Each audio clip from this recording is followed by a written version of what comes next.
Dando início na nossa revisão, galera, esses são basicamente os tópicos, e esses são os tópicos que eu vou utilizar dentro do Iônica. Essa era a divisão que era feita dentro da América Espanhola. Perceba que a geografia muda, né? Olhe, por exemplo, o vice-reino da Nova Espanha, até onde ele ia.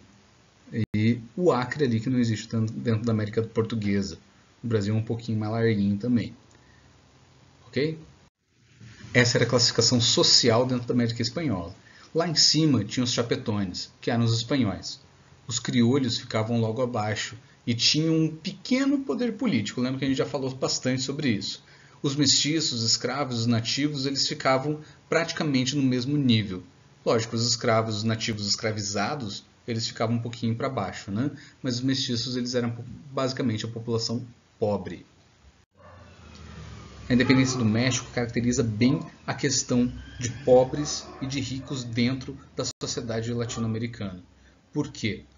Tanto os chapetones quanto os criolhos, eles utilizavam da força, tanto política quanto da força bruta, da população como um todo, da população mais pobre, para conseguir os seus fins. No caso, o Agustín de Iturbide, ele acaba liderando os criolhos e vira o imperador do México. Isso contrariando a população que queria uma república. A independência do Paraguai também é bem interessante nesse contexto, porque o general Gaspar Rodrigues Francia acaba se tornando o líder e acaba se tornando também um ditador dentro do Paraguai. O Paraguai ele acaba tendo 3 ditadores em sequência. Inicia-se com o Francia, que acaba passando uma perna muito grande no Brasil com relação à erva mate. Né? O Paraguai ele começa a produzir em larga escala a erva mate beneficiada. Isso acaba tirando a liderança mundial que o Paraná tinha e que o Brasil, no caso, ganhava bastante dinheiro também com isso. Um outro grande nome das independências da América Espanhola é o José San Martín, que ele acaba influenciando desde a independência da Argentina, do Chile e até o Peru. Ainda nos grandes nomes da independência, a gente tem o Simão Bolívar, que além de influenciar em várias independências, ele tinha o ideal de fazer uma América Latina unida. Ele queria fazer uma confederação dos países da Latinoamérica. Né? Ele influenciou também na Venezuela, na Colômbia, Equador e Bolívia. Ele que fez a independência nesses lugares. O Haiti, como eu já falei em aula também, ele é um péssimo exemplo de independência. Péssimo exemplo para quem? Para os criolhos, que eles queriam tomar o poder. O Haiti é o primeiro país da América Latina a virar independente. Ele é o segundo se contar toda a América, se a gente for contar com os Estados Unidos. O Haiti ele era um dos grandes produtores de açúcar da América Latina e por isso ele era relativamente rico, mas mais de 90% da sua população era formada por escravos ou mestiços. Os escravos acabaram percebendo que eles estavam em grande maioria e que eles poderiam subjugar, não facilmente, mas poderiam subjugar os brancos que estavam na ilha. Toussaint Louverture acaba se tornando um líder político e um líder religioso é o Dutch Boukman. E eles tentam livrar a ilha do domínio da França. Louverture ele acaba virando o líder, mas em 1801 ele acaba sendo aprisionado pelas tropas de Napoleão Bonaparte. Ele morreu 2 anos depois em Paris, onde ele foi levado para ser julgado. Mas os escravos acabam não recuando e são liderados por Jean-Jacques Dessalines, que continua a independência e passa a chamar a ilha de Haiti, que significa terra das montanhas no idioma local. Agora um pouquinho de revisão sobre as revoltas na América Portuguesa. A gente vai tratar de alguns assuntos aqui que não necessariamente estão na apostila, mas que são importantes também. Uma das coisas que a gente tem que salientar é o movimento separatista e o movimento não separatistas. Então, revoltas separatistas entram no balaio a Conjuração Mineira e a Conjuração Baiana, que tem esse foco separatista. E revoltas não separatistas, revolta de Beckman, dos Mascates e a Guerra dos Emboabas. Beleza? A Conjuração Mineira basicamente acontece por quê? Com a falta da mineração do ouro, com o declínio da produção de ouro, acontece que a população acaba ficando na miséria, na pobreza. E mesmo as pessoas mais ricas acabam perdendo muito do capital que elas tinham. Então, isso acaba gerando uma insatisfação dentro da população, até uma violência dentro da região, que vai se agravar também. Mesmo com essa situação de miséria que estava passando por Minas Gerais, o governo ele parecia meio indiferente com essa relação, né, com essa economia, e continuava exigindo os impostos. Mas esses impostos eles estavam atrasados. E o Visconde de Barbacena, que era o novo capitão da província, ele institui a derrama, que é a cobrança dos impostos atrasados. E isso vai fazer com que a galera, principalmente os mais ricos que estavam com os impostos atrasados, fiquem com um receio muito grande, porque eles não tinham como pagar esse imposto atrasado. Os membros da alta sociedade de Minas Gerais, também algumas pessoas mais populares, começaram a tentar reivindicar a não cobrança desses impostos atrasados. Mas esse movimento ele tem um caráter elitista. Então, grande parcela da população que vai começar a se reunir e planejar um movimento contra a autoridade portuguesa vai ser a elite de Minas Gerais. Esse movimento ele é conhecido como Conjuração ou Inconfidência, e por estar em Minas Gerais, Inconfidência Mineira. Como já mencionado, esse movimento ele tinha um caráter separatista. Ele tinha a intenção de separar o Brasil de Portugal, ou se não, né, no mínimo, separar Minas Gerais do Brasil, consequentemente, de Portugal. Esse é o símbolo que ainda está presente na bandeira de Minas Gerais. Libertas quas siera também. Ou seja, liberdade ainda que tardia. Por quê? Esse símbolo, até a questão de ser piramidal e tudo mais, ele tem muito a ver com o Iluminismo e com a Revolução Francesa, que tem um caráter também de separação do governo, de tirar a monarquia do poder. Então, ainda hoje, Minas Gerais ainda carrega esse símbolo, liberdade ainda que tardia. Como qualquer movimento revolucionário, existiam algumas coisas que estavam presentes dentro do ideário deles, dentro do pensamento deles. Uma coisa é a influência da independência dos Estados Unidos.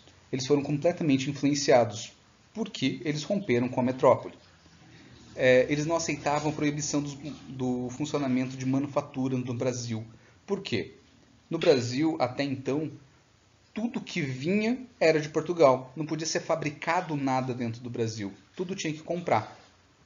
Vontade das elites brasileiras, principalmente dos fazendeiros, em participar ativamente das decisões políticas do país. Por quê? Quem mandava também, mandava a mando do rei. Não era a população que mandava, não eram os fazendeiros que mandavam. Né? Eram pessoas que vinham de Portugal. O próprio Barbacena, ele vinha a mando do rei de Portugal. E uma das outras grandes reivindicações era a criação da derrama, que eles não queriam a criação da derrama, que era o imposto, a cobrança dos impostos atrasados. Uma das grandes reivindicações que eles tinham, uma lista das reivindicações que eles tinham era a independência e o fim da colonização, proclamação do regime republicano, liberdade de comércio e liberdade de produzir manufaturas. A questão da proclamação do regime republicano a gente vai ver depois na independência do Brasil, quando Tiradentes vai se tornar um símbolo de libertação. Por enquanto, ele não é esse símbolo, né? Mas a gente já vai falar um pouquinho sobre ele. E aqui uma das principais não reivindicações deles. Eles não queriam o fim da escravidão. Esse tema vai ser importante porque na Revolução Baiana vai acontecer o oposto, né? Eles vão querer a libertação dos escravos. Na Revolução Mineira não tem essa pauta. Eles não queriam a extinção da escravidão. Os inconfidentes eles tinham a ideia de entrar em conflito efetivamente no dia em que a derrama entrasse em vigor, no dia que fosse assinada a derrama. Mas o Silvério dos Reis, que era um inconfidente, ele chegou para o Visconde de Barbacena e cantou que nem um passarinho. Falou tudo o que estava acontecendo em troca do perdão das suas dívidas. Ele delatou os seus amigos, fez um programa de delação premiada e acabou se dando bem. Mas seus amigos não. Em poucos meses, todos foram presos. Mesmo a revolta não acontecendo efetivamente, o Visconde de Barbacena já tinha o nome de todos os participantes. E em 1791 entrou em julgamento os conjurados, na qual a maioria se declarou inocente. 34 pessoas foram julgadas pelo crime de lesa majestade, ou seja, lesar o rei, né, prejudicar o rei. 11 foram condenados à morte, mas somente, efetivamente, o Tiradentes foi executado. Agora o próximo tema, a Conjuração Baiana, que ela também é conhecida como Revolta dos Alfaiates, que ao contrário da Conjuração Mineira, ela tinha um caráter popular, ou seja, a população mais pobre participou também da Revolução Baiana, da Conjuração Baiana, e ela tinha um caráter tanto separatista como influenciada totalmente pelo Iluminismo e pela Revolução Francesa. Quando a família real portuguesa vem para o Brasil, ela não se instala em Salvador, ela se instala no Rio de Janeiro, que é a nova capital do Brasil. Então o que acontece? Salvador, que era a antiga capital, ela perde muito prestígio, ela perde politicamente muita coisa. E além de não ter mais a capital, a questão do açúcar também estava com uma baixa. Lembra do açúcar das Antilhas, que era mais barato, o açúcar holandês? A gente já comentou sobre isso. Ou seja, Salvador acaba ficando à míngua, acaba ficando sem muita produção. E o que acontece também é que a cobrança de impostos da corte portuguesa continua a mesma, quiçá um pouco maior por causa da vinda da família real também. Inicialmente, a Conjuração Baiana ela tem um caráter popular, mas com a entrada de escravos, ex-escravos, homens brancos pobres, pedreiros, soldados e bordadores, tomaria um caráter de cunho popular. Ou seja, a grande parte da população, grande massa revoltosa, era do povo. A elite, ainda que em menor escala, ela não tinha grande participação dentro do movimento da Conjuração. Inspirados na ideia de liberdade, de igualdade da Revolução Francesa, os revoltosos eles chamavam o povo para participar do movimento. Eles distribuíam panfletos nas portas das igrejas e colavam cartazes nos muros para passar as ideias que eles estavam tendo, para passar a ideia dos revoltosos. Eles queriam, principalmente dentro das suas pautas, a independência e o fim da colonização, isso parecido com a Inconfidência Mineira, proclamação da República, também parecido, fim das diferenças baseadas na cor da pele, aí já difere, né? Aí já é um pouquinho diferente. E o fim da escravidão. Esse é o ponto que difere efetivamente da Inconfidência Mineira.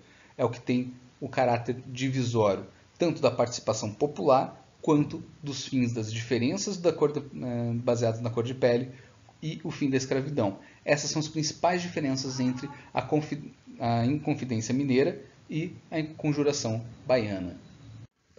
E aí tem meio que um resuminho para você lembrar e fazer um esquema para vocês estudarem para a prova, né? O que foi a Conjuração Baiana e o que foi a Inconfidência Mineira. Beleza?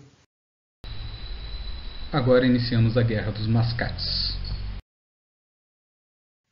Então, galera, o termo Guerra dos Mascates ele foi batizado por José de Alencar, um escritor extremamente famoso, escreveu Senhora e tudo mais, e escreveu livros clássicos que caem no vestibular, então presta atenção nesse nome. Os mascates eram um termo pejorativo que eles chamavam de comerciantes. Comerciantes portugueses, o termo pejorativo era mascates. Isso se dá na região de Olinda e Recife, ali onde o açúcar era o comércio predominante, até que os holandeses são expulsos do Brasil. Depois da expulsão dos holandeses, o que acontece? Os comerciantes ali, os produtores de açúcar, eles acabam ficando endividados e começam a não pagar as suas dívidas com os portugueses comerciantes que moravam em Recife. E isso vai gerar uma grande insatisfação dentro da região. No meio desse turbilhão de coisas que estavam acontecendo, dentre elas, expulsão dos holandeses, endividamento da população ali de Olinda, o que acontece? Recife acaba sendo erguida, sendo ascendida à condição de vila. Isso fazia com que eles tivessem uma autonomia política muito grande. E a galera de Olinda não queria isso.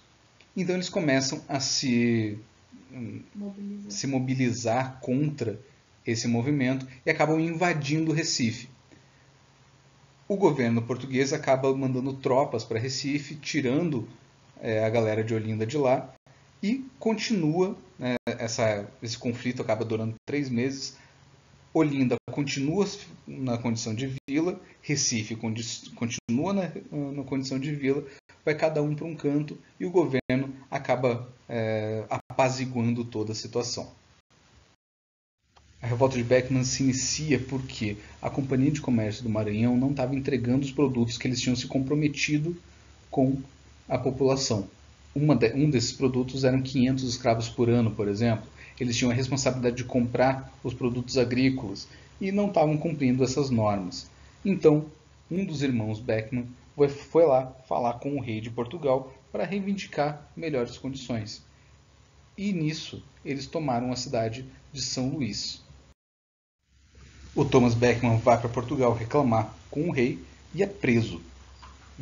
Uma das coisas que eles queriam também era expulsar os jesuítas da região, porque os jesuítas não deixavam escravizar os índios. E também eles tinham a reivindicação de dissolver a Companhia de Comércio do Maranhão. O governo português não queria isso e reprimiu violentamente esses revoltosos. Manuel Beckmann e Jorge Sampaio, que também eram líderes dessas manifestações, foram enforcados em 2 de novembro de 1685.